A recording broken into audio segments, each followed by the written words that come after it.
ચાલો મિત્રો, તો આપણે આમાં નવી ભરતીનું જોવાના છીએ આ વિડીયોમાં. તો ભરતીની વાત કરીએ તો આરબીઆઈની અંદર જે ઓફિસ અટેન્ડન્ટની ભરતી બહાર પડેલી છે, તો એના વિશે આપણે આ વિડીયોમાં તમામ માહિતી જોવાના છીએ. માટે વિડીયોના એન્ડ સુધી બન્યા રહો, જેથી તમને તમામ માહિતી મળી રહે, કોઈ પણ પ્રકારનું કન્ફ્યુઝન ના રહે. તો વાત કરીએ આપણે આ ભરતીની.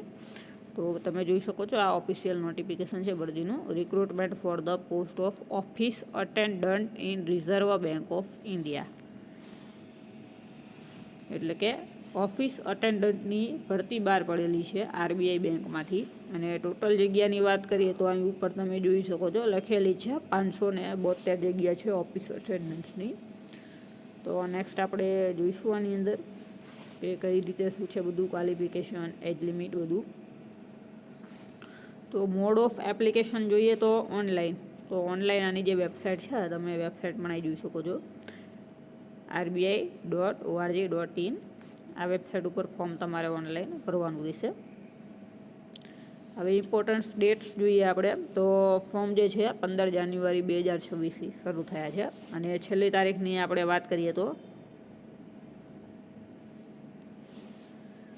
4 ફેબ્રુઆરી 2026.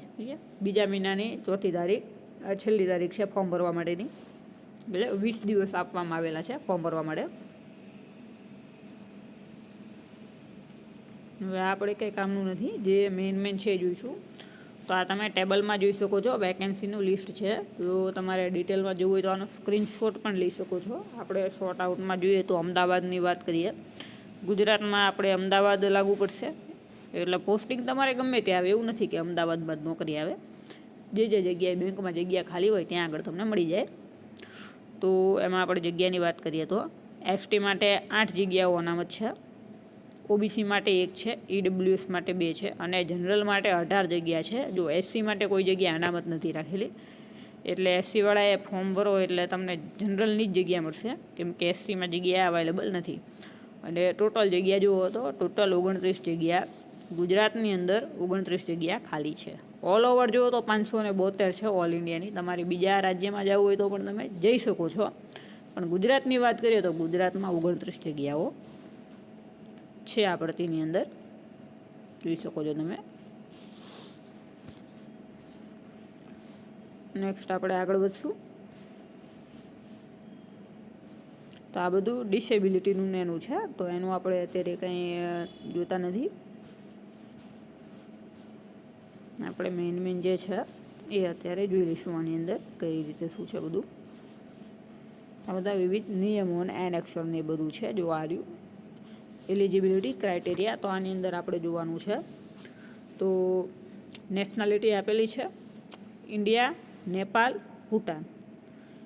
તો મોસ્ટ ઓફ અરજી કરવાવાળા આપણે ઇન્ડિયાના જે છે, નેપાળ અને ભૂટાનનું કોઈ નહીં હોય. એજ લિમિટની વાત કરીએ તો 18 થી 25 વર્ષ આપેલી છે. ઓછામાં ઓછી 18 વર્ષ અને વધુ જોઈએ તો 25 વર્ષ. હવે એમાં તમને જે છૂટ મળે છે એમાં તમે જોઈ શકો છો કે જે એસસી એસટી છે એમને 5 વર્ષની છૂટ મળશે, એટલે કે એ 30 વર્ષ સુધી ફોર્મ ભરી શકે. ઓબીસીવાળાને 3 વર્ષની છૂટ મળે, એટલે તે 28 વર્ષ સુધી ફોર્મ ભરી શકે છે. હવે જે દિવ્યાંગ ઉમેદવારો છે એમને 10 વર્ષની છૂટ છે, તો એ 13 વર્ષ સુધી 10 વર્ષ. અને ઓબીસી, એસસી એસટી જો આમાં અલગ કેટેગરી વાઇઝ છે, કે જે દિવ્યાંગમાં પણ 3 ભાગ પાડેલા છે, કે તે જનરલ કે ઈડબ્લ્યુએસ કેટેગરીનો છે તો 10 વર્ષની છૂટ મળશે, ઓબીસી કેટેગરીનો છે તો 13 વર્ષની મળશે, અને એસસી કે એસટીવાળા છે તો 15 વર્ષની છૂટ મળશે. અને એક્સ સર્વિસમેનની વાત કરીએ તો 3 વર્ષની મળે છે છૂટ, અને મેક્સિમમ જોઈએ તો 50 વર્ષ સુધી. 50 વર્ષ કરતાં ઉપર તમારી ઉંમર હશે તો ફોર્મ તમે આની અંદર ભરી શકશો નહીં. હવે જે વિધવા ઉમેદવાર છે એમના માટે જોઈએ તો 35 વર્ષ સુધી છૂટ મળે છે, અને એમાં પણ એસસી એસટી હોય તો એમણે 40 વર્ષ સુધી ફોર્મ ભરી શકે છે. હવે નેક્સ્ટ આપણે વાત કરીએ પેપર સ્ટાઇલની અને એજ્યુકેશન ક્વોલિફિકેશનની. તો જો એજ્યુકેશન ક્વોલિફિકેશન જે છે એમાં ખાસ ધ્યાન રાખજો કે ફર્સ્ટ છે કે 10 પાસ હોવું જોઈએ, મેટ્રિક્યુલેશન, એટલે કે તમારે 10મું ધોરણ પાસ હોવું જોઈએ. 12મું પાસ હોય તો પણ ચાલશે. પણ બીજી એક ખાસ વાત છે કે જો તમે ગ્રેજ્યુએટ છો, તમારું ગ્રેજ્યુએશન કમ્પ્લીટ થઈ ગયું છે તો તમે ફોર્મ ભરી શકશો નહીં. જો તમારે આજની તારીખ ઉપર તમારું ગ્રેજ્યુએશન જે છે પૂરું નથી થયું તો તમે આમાં ફોર્મ ભરી શકો છો. બાકી 10 પાસવાળા માટે જ ભરતી છે. 12 પાસ હોય એ પણ ફોર્મ ભરી શકશે, પણ જો કોલેજ પાસ છો તો તમે ફોર્મ નહીં ભરી શકો. તમે કોલેજ કરેલી ના હોવી જોઈએ, અથવા કોલેજ તમારી અત્યારે રનિંગ હોય તો ચાલશે. કોલેજ ચાલુ છે તો વાંધો નહીં, પણ તમારી ડિગ્રી ન આવી ગયેલું જોઈએ, તમે સેમ 6 ક્લિયર ના કરેલું હોવું જોઈએ, તો તમે આમાં ફોર્મ ભરી શકો છો. ખાસ સમજવું કે 10 પાસ હોવા જોઈએ, અને કોલેજ તમારે ચાલુ હોય તો વાંધો નહીં, કોલેજ પણ સાવ પૂરી ન થઈ ગયેલી હોવી જોઈએ. પૂરી થઈ ગઈ તો તમે ફોર્મ ભરી શકશો નહીં.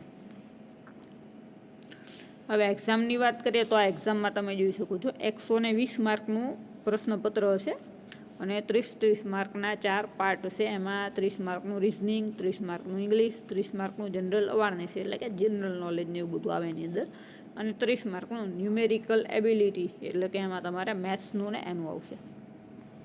તો મેન આપણે જે હતું એ જોઈ લીધું. હવે આપણે એક જોવાનું છે તો ફીનું, કે ફી વિશે આમાં કઈ રીતે શું છે. જો એક્ઝામ સેન્ટરની વાત કરીએ તો એક્ઝામ સેન્ટર તો તમને નજીકમાં મળી જ રહેવાનું છે, દરેક રાજ્યમાં છે જ તે, એટલે વાંધો નહીં કે આઉટ ઓફ સ્ટેટ એક્ઝામ નહીં આવે, પોતાના રાજ્યમાં દવશે. પે સ્કેલની વાત કરીએ તો 24,250 એટલે કે ઓન એન્ડ તમે ગણો તો તમને 25,000 થી 26,000 સ્ટાર્ટિંગ મળે. બાકી દર વર્ષે જે પગાર વધારો આવે છે તો તમારે વધારો આવશે જ તે. અને આમ ટોટલ જુઓ ને બધું એલાઉન્સ ને બધું ભેગું થઈ તો 46,029 રૂપિયા તમને દર મહિને મળશે, એટલે કે 46,000 સેલેરી તમારે અત્યારે ધ્યાનમાં રાખવાની રહેશે. હવે એક્ઝામિનેશન ફીની વાત કરીએ તો ફોર્મ માટેની ફી જુઓ તો SC, ST, દિવ્યાંગ ઉમેદવાર અને એક્સ સર્વિસમેન, તો એમના માટે 50 રૂપિયા ફી, અને સાથે જે GST લાગશે એ GST તમારે એક્સ્ટ્રા આની અંદર પે કરવાનું રહેશે.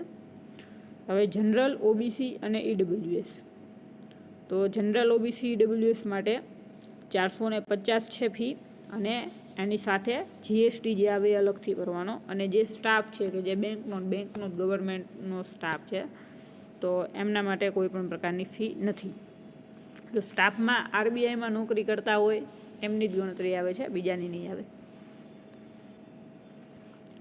આ એપ્લિકેશન પ્રોસેસની ઇન્સ્ટ્રક્શન છે, તો એમાં કંઈ ખાસ નથી. આપણે જે વેબસાઇટ કીધી એના ઉપર તમારે બધું વિગતો ભરીને ફોર્મ ભરવાનું હોય છે. બાકી મેન જે માહિતી હતી આપણે જોઈ લીધી. આમાં બધા નિયમનીય છે જે અત્યારે કંઈ ખાસ કામના નથી, પણ જો તમે પરીક્ષા ક્લિયર કરો છો તો આ ખાસ તમારે વાંચવા પડે, કેમ કે આમાં બધા એનેક્સર આપેલા છે. એનેક્સરમાં શું હોય કે તમારા સર્ટિફિકેટના ફોર્મેટ હોય, કે તમારે જાતિનો દાખલો છે તો આની અંદર એનેક્સરમાં જે ફોર્મેટ આપેલું હોય એ જ ફોર્મેટમાં તમારે મામલતદારે જઈને કઢાવવો પડે. જો ના કઢાવો તો એ ડોક્યુમેન્ટ વેરિફિકેશનમાં ના ચાલે. એટલે તમે એક્ઝામ ક્લિયર કરી નાખો ત્યારે તમારે આ ફૂલ નોટિફિકેશન જોવું પડે. અને આ નોટિફિકેશન ક્યાંય નહીં જાય, તમે ગૂગલમાં સર્ચ કરશો, ગમે ત્યારે આજથી 5 વર્ષ પછી સર્ચ કરશો તો પણ નોટિફિકેશન તમને મળી જશે. એટલે એની કોઈ બીજી વાત નથી. આપણે મેન હતું એ જોઈ લીધું. બાકી આવી જ માહિતી માટે અમારી સાથે જોડાઈ રહો, જેથી તમને આગળની તમામ અપડેટો મળી રહે. જય હિન્દ, જય ભારત.